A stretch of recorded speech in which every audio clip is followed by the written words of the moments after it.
সকালবেলায় প্র্যাকটিস করে থাকেন আমার বন্ধু ওমর ফারুক। এখন আমি দেখতে পাচ্ছি প্রথম তার দায়িত্ব পালন করতে এসেছেন ব্যক্তিগত। এখন তিনি কিন্তু লং রান আপ নিয়ে বল করছে দেখতে পাচ্ছি।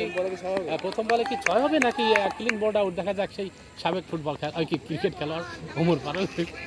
ও প্রথম বলটা কিন্তু ভালো করেছিল তার ব্যক্তিগত। দ্বিতীয় বল, প্রথম বলটা হোয়াইট হয়েছে, আবারও দারুণ একটা বল ছিল, বলতে বলতে কিন্তু সে ছক্কা হয়ে গেল।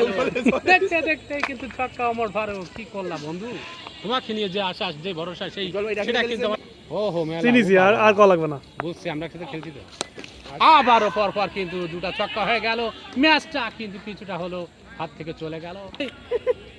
এবং ব্যক্তিগত তৃতীয় বল হ্যাটট্রিক ছক্কা হবে কিনা দেখা যাক। ওমর ফারুক ও নো বলের সঙ্গে বাজে বলিং। কি হলো হবে না আমার বন্ধু কি।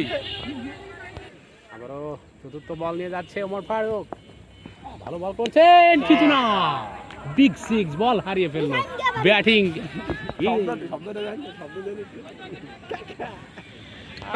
কি হবে, মাঠ খেতে খেতে কিন্তু আমরা জং করে দিয়েছে। আবারও ছক্কা, আবারও ছক্কা। কি হলো, কি এই এই তার উন্নতি, বাংলাদেশ আর ওমর ফারুক এক হয়ে গেল, এটা আমরা কিন্তু আশা করিনি। পরের যাত্রায় ওমর পিস ফিল্ডিং, দুই বন্ধু, এক বন্ধু বোলিং এক বন্ধু মিস ফিল্ডিং। বলো, আমরা চাইনি এক ওভারে 26টা রান এক্সপেন্সিভ ওভার করেছে ওমর ফারুক।